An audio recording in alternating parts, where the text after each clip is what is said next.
Hello दोस्तों, कैसे हैं आप लोग। Welcome back to Lucknow fish farm. आज हम लोग बात करने वाले हैं बिल्कुल बेसिक टॉपिक पे, जो कि हमारा होगा एक्वा कल्चर। आज हम लोग एक्वा कल्चर या मछली पालन के बारे में बात करेंगे। इसके बारे में बिल्कुल बेसिक बातें जानेंगे कि ये एक्वा कल्चर होता क्या है, इसको कैसे करते हैं, इसको करने में क्या क्या परेशानी आती हैं, इसकी क्या एडवांटेज और क्या डिसएडवांटेज होते हैं, इस बारे में आज हम लोग बात करने वाले हैं।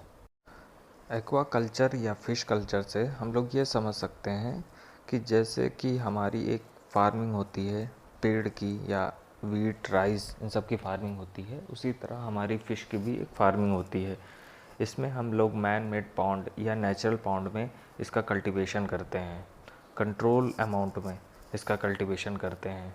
पर इसको करने के लिए हमारे पास 4-5 तरीके या विधि हमारे पास हैं जिनसे हम लोग इनको कर सकते हैं। सबसे पहले इसका जो कल्टीवेशन किया जाता था, पहले नेचुरल पॉन्ड में किया जाता था, जो कि मेजरली आईएमसी का होता था। इसमें आईएमसी ला के, जो एक ही प्रिमिटिव फॉर्म ऑफ एग्रीकल्चर है, इसमें हम आईएमसी ला के स्टॉक कर देते थे और 1-2 साल बाद इसमें हम लोग जाल चला के पकड़ लेते थे। इसमें जो है, इसमें फीड का खर्चा बिल्कुल ना के बराबर होता था और मेंटेनेंस भी लगभग ना के बराबर होती थी, पर इसमें टाइम बहुत लगता था। बट अब क्योंकि इतना एडवांसमेंट हो चुका है, इस वजह से अब ऐसे ऐसे तरीके आ चुके हैं कि हम लोग 4 महीने 5 महीने में अपनी एक क्रॉप को हार्वेस्ट कर सकते हैं। टाइम और टेक्नोलॉजी के एडवांसमेंट के साथ साथ मछली पालन में भी बहुत बड़ा एडवांसमेंट आया है। जैसे कि पहले हम लोग जो कल्चर करते थे प्रिमिटिव फॉर्म में, उसमें हमें बहुत बड़े लैंड की ज़रूरत पड़ती थी बट अब हम छोटे से लैंड में भी बहुत बड़ा कल्चर कर सकते हैं। जैसे कि फंगास को अगर हम, जैसे छोटा पॉन्ड है 3000 स्क्वायर फीट का या 4000 स्क्वायर फीट का, तो उसमें भी हम लोग 4000 या 3000 मछली डाल सकते हैं बड़े आराम से। अगर इसी में एरिएशन कर लें तो लगभग डबल या ट्रिपल भी हम लोग मछली इसमें डाल सकते हैं।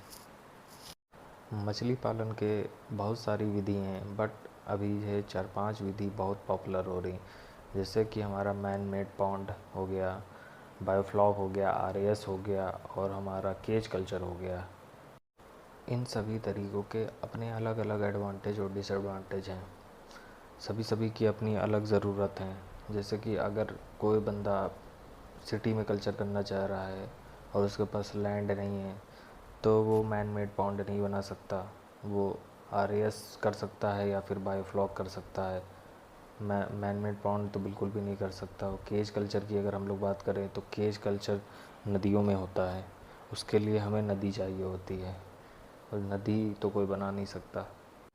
सबके बारे में हम लोग एक एक बार डिस्कशन करते हैं। सबसे पहला अगर हम लोग बात करें मैन मेड पॉन्ड की, तो इसके लिए हमें मिनिमम कम से कम 3000 से लेके 4000 6000 स्क्वायर फीट का एरिया चाहिए होता है एक पॉन्ड बनाने के लिए। वो डिपेंड करता है कि आप कितने पॉन्ड बनाना चाहते हैं, उसके अकॉर्डिंगली आपको ज़्यादा एरिया की ज़रूरत पड़ेगी। आपका प्रोजेक्ट जितना भी जो है बड़ा होगा, आपको फ़ायदा भी उतना ही होगा। जैसे कि अगर आप मान लीजिए कि सीड ले रहे हैं, जैसे आपने ज़्यादा सीड ऑर्डर की तो ज़्यादा सीड का प्राइस आपको कम होगा विद रिस्पेक्ट टू अगर आप कम सीड लेते हैं। तो इस वजह से आपका प्रोजेक्ट कॉस्ट जितनी बड़ी होगी, आपको फ़ायदा उतना ही होगा। इसीलिए अगर आप मैन मेड पॉन्ड में कल्चर करना चाह रहे हैं तो एटलीस्ट आपके पास 4 पॉन्ड होने चाहिए। 3000 स्क्वायर फीट से लेकर 4000 स्क्वायर फीट तक के 4 पॉन्ड होने चाहिए। क्योंकि अगर आप मान लीजिए 1 पॉन्ड में कल्चर करना चाह रहे हैं, तो 1 पॉन्ड में के लिए आप लेबर रखेंगे, लाइट रखेंगे, कमर्शियल कनेक्शन होगा आपका इलेक्ट्रिसिटी का, वो बिल आपका एक्स्ट्रा, बहुत सारे ऐसे एक्सपेंसेस होते हैं जो आपको देने पड़ेंगे। अगर वो आप 1 पाउंड के लिए करेंगे तो आप हो सकता है लॉस में आ जाए। बट अगर आप वहीं पे 2-3 पाउंड कर लेते हैं, 4 पाउंड कर लेते हैं, तो 100% आप प्रॉफिट में जाएंगे। अर्थ एंड पाउंड की एडवांटेज ओवर आरएस एंड बाईफ्लॉक ये रहती है कि अर्थ एंड पाउंड में ग्रोथ अच्छी आती है, एफसीआर भी इसका अच्छा ही होता है और इसमें थोड़ा एरिया क्योंकि ज़्यादा होता है तो ग्रोथ इसमें जो है काफ़ी रैपिड होती है विद रिस्पेक्ट टू आपका ये आरएस और बायोफ्लॉक। और इसमें एफसीआर भी ठीक ठाक ही रहता है।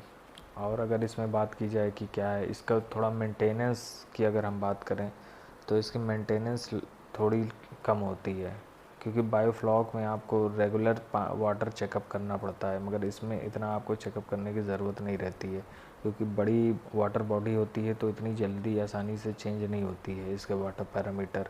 मगर बायोफ्लॉक और आरएस में क्या होता है, बहुत रैपिड भी चेंज आ जाता है। उसके लिए आपको बहुत इसमें आपको मॉनिटरिंग की बहुत ज़रूरत पड़ेगी बायोफ्लॉक और आरएस में। इसमें इतनी मॉनिटरिंग की ज़रूरत नहीं पड़ेगी वाटर, क्योंकि बड़ी वाटर बॉडी होती है तो उसको थोड़ा चेंज होने में टाइम लगता है। अब अगर हम लोग बात कर लेते हैं प्रॉफिट की, तो अगर प्रॉफिट की बात की जाए तो अर्थ एंड पाउंड में प्रॉफिट थोड़ा ज़्यादा रहता है आरएस और बायोफ्लॉक में, क्योंकि अभी मैंने जैसे बताया कि एफसीआर अच्छा रहता है और ग्रोथ अच्छी आती है, तो इस वजह से अर्थ एंड पाउंड में थोड़ा सा जो है प्रॉफिट सही रहता है। अब बट क्योंकि इसमें एरिया भी ज़्यादा लगता है, आपका जो एक एसेट है लैंड, वो भी तो आपका ज़्यादा लगता है, तो इस बात का भी ध्यान देखना पड़ेगा। अब बात कर लेते हैं आरएस और बायोफ्लॉक की। आरएस और बायोफ्लॉक लगभग दोनों सेम चीज़ हैं। अगर हम लोग बायोफ्लॉक की बात करें तो बायोफ्लॉक में तारपोलिन का स्ट्रक्चर बनाया जाता है, जो कि थोड़ा कम कॉस्टली होता है। आरएस से अगर कंपैरिजन करें तो बहुत ही कम कॉस्टली होता है, और इसकी वॉल्यूम 10,000 लीटर से लेके 1 लाख लीटर तक होती है। और भी बड़ा बनाया जा सकता है, पर जनरली 10,000 लीटर से 1 लाख लीटर के बीच में ही बनाया जाता है। ये बायोफ्लॉक सिस्टम वहाँ यूज़ किया जाता है जहाँ पानी और लैंड दोनों की कमी हो, क्योंकि इसमें कम लैंड में टैंक बनाकर इसमें हाई डेंसिटी फिश स्टॉक की जाती है। और इसमें जो वाटर होता है वो वाटर रिसाइक्लेबल होता है, उसका यूज़ शुरुआत से लेके कल्चर एंड होने तक वाटर का यूज़ होता है, या बीच बीच में अगर प्रॉब्लम थोड़ी आ जाती है तो उसमें बदला जाता है। और इसमें बहुत मॉनिटरिंग की ज़रूरत पड़ती है। इसमें इसका जो वाटर होता है उसमें जितने भी वाटर पैरामीटर होते हैं उनको रेगुलरली चेक किया जाता है इसमें, क्योंकि अगर एक पैरामीटर भी चेंज हल्का सा भी बदलाव होता है वो दूसरे पैरामीटर को इफ़ेक्ट करेगा, वो तो फिर उसके बाद तीसरा ऐसे ही इसमें एक चेंज शुरू हो जाती है। इस वजह से इसको रेगुलर और बहुत ही प्रिसाइज मॉनिटरिंग की ज़रूरत पड़ती है। अगर हम इसमें एडवांटेज की बात करें तो एडवांटेज मैंने पहले ही बता रखा है कि इसमें लैंड और वाटर, जहाँ पे लैंड और वाटर की स्कैसिटी जहाँ पे होती है वहाँ पे हम बायोफ्लॉक को यूज़ कर सकते हैं। जैसे कि शहरों में, जैसे कि सिटीज़ के बीच में अब कोई बंदा कल्चर करना चाह रहा है, उसके पास कोई प्लॉट पड़ा हुआ है 10,000 का, 20,000 स्क्वायर फीट का, तो वहाँ पे ये बहुत आराम से सेटअप लगा सकता है। इसमें बायोफ्लॉक का सेटअप बहुत ही आसानी से लग सकता है।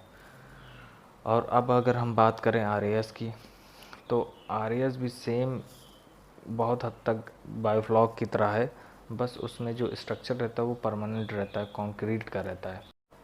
और इसका स्ट्रक्चर बहुत ही कॉस्टली होता है, क्योंकि ये कंक्रीट का बना होता है और परमानेंट होता है, इस वजह से ये काफ़ी कॉस्टली पड़ता है। सबसे कॉस्टली यही होता है अगर केज कल्चर को हटा दें हम। और अगर हम बात करें इसमें डेंसिटी की, तो इसमें भी very high density fish stock की जाती है। इसमें भी एरिया का 3 टाइम्स टू 4 टाइम्स मछली स्टॉक की जाती है, और ज़्यादातर फंगास का ही कल्चर होता है, फंगास या तिलापिया का ही। और अगर एरिया की बात करें तो हम इसके लिए भी हमको एटलीस्ट कम से कम 10,000 से लेकर 20,000 स्क्वायर फीट का एरिया चाहिए रहता है, क्योंकि इसमें छोटे छोटे से ब्लॉक टाइप के पॉन्ड बने रहते हैं। अब अगर हम लोग बात करें केज कल्चर की, तो पहली बात तो केज कल्चर करना बहुत आसान नहीं है, ये बहुत मुश्किल काम है और बहुत ही कॉस्टली भी है ये, क्योंकि केज कल्चर एक रिवर के ऊपर या डैम के ऊपर हमारा किया जाता है। इसमें जो वाटर यूज़ किया जाता है वो रिवर या डैम का ही वाटर यूज़ किया जाता है। इसको कल्चर करने के लिए बहुत ही ज़्यादा स्किल की भी ज़रूरत पड़ती है, इसमें गवर्नमेंट की परमिशन की भी ज़रूरत पड़ती है। इसमें आपका जो केज होता है जिसके अंदर मछलियाँ रहती हैं हमारी, वो केज से जो है बाउंडेड होती हैं चारों तरफ, और ये केज हमारा फ्लोट करता रहता है रिवर के ऊपर, और ये रिवर के ही पानी को यूज़ करता है मछली के लिए।